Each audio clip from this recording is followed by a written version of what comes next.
Auto డ్రైవర్ల దినోత్సవం సందర్భంగా సుల్తానాబాద్లో పోలీసుల ఆధ్వర్యంలో డ్రైవర్లను ఘనంగా సన్మానించారు. ఈ కార్యక్రమంలో ఎస్ఐ రాజు, లారీ అసోసియేషన్, ఆటో డ్రైవర్లు తదితరులు ఉన్నారు.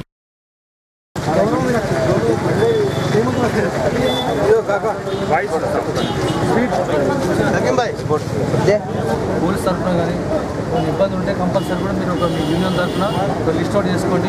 ఎవరెవరికి డ్రైవింగ్ లైసెన్స్ లేవు, ఎవరెవరికి ఏ ఇబ్బందులు ఉంటే మనం తప్పకుండా నేను ఒక మండల ఎస్ఐగా మీ అందరూ కూడా నేను ఇన్ఫార్మ్ చేస్తాను చెప్తున్నా. అందరికీ కూడా మీ యొక్క సర్టిఫికేట్స్ డ్రైవింగ్ లైసెన్స్ కావాలి, కనీసం మినిమం 10th కావాలా, 8th క్లాస్ పాస్ అయ్యి చాలు. నేను ఎంఈతో మాట్లాడేసి ఎవరెవరికైతే లైసెన్స్ లేవో కంపల్సరీ మరి ఈరోజు లైసెన్స్ ఎక్కడానికి నేను రెడీ ఉన్నాం. అన్ని ఊళ్ళలో కూడా మేము ఇన్ఫార్మ్ చేస్తున్నాం, ఒక లిస్ట్ అవుట్ చేస్తున్నాం. మనం ఒక మేళలేక పెట్టి పోలీస్ స్టేషన్లో అందరూ కూడా డ్రైవింగ్ లైసెన్స్ ఇచ్చేయడానికి నేను నా ప్రయత్నంగా నేను కంపల్సరీ చేస్తానని చెప్పి ఈరోజు నేను అందరూ చెప్తున్నాను. అదేవిధంగా మీరు అందరూ కూడా డ్రైవర్లు డిసిప్లిన్గా సరిగా వేరే థింగ్స్ కాకుండా డిసిప్లిన్గా మీ ఆటోలు నడుపుకుంటూ, తర్వాత ఈ హైవే కాబట్టి కొంచెం రోడ్లు యాక్సిడెంట్లు టర్నింగ్స్ అవి చూసుకోవాలి. మొన్ననే మన ఎవరు ఆటో డ్రైవర్ చనిపోయాడు, ఏం లేదు కొంచెం యూరిన్ పాస్కో ఏదో ఎంబీఏ ఉండదు చూడడానికి పోయి వెనక్కి వచ్చేయడం వల్ల డ్రైవర్ ఆర్టీసీ బస్ కొట్టడం వల్ల చనిపోయాడు ఆయన. మరి ఇవన్నీ కూడా మీకు తెలుసు. రూల్స్ అండ్ రెగ్యులేషన్స్ మనం ఎట్లా పోవాలి, బండి ఎక్కడ పార్క్ చేయాలి.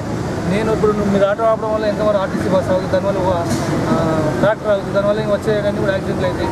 ఇవన్నీ కాకుండా ఈ రూల్స్ అయితే ఏవైతే ఉన్నాయో అవి పాటిస్తూ మీ అందరూ కూడా మీ కుటుంబాన్ని ఆయుధారోగ్యంగా ఉండాలని చెప్పేసుకొని నేను మండల ఎస్ఐ అందరూ అసోసియేషన్ సహకారంతో ఈరోజు వీళ్ళందరికీ సన్మానం చేయడం జరిగింది.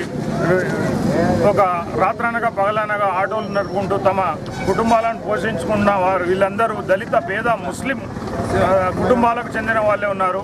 ప్రభుత్వం గుడ్డిలో మెల్లగా అన్నట్టు పర్మిట్ క్యాన్సిల్ చేసింది. దానికి మేమందరం రాష్ట్ర ముఖ్యమంత్రి గౌరవనీయులు చంద్రశేఖరరావు గారికి కృతజ్ఞతలు తెలియజేస్తున్నాం.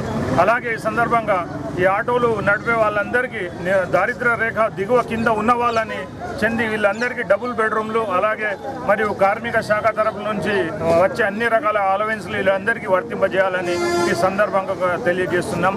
మరియు సార్ గారికి శుభాకాంక్షలు.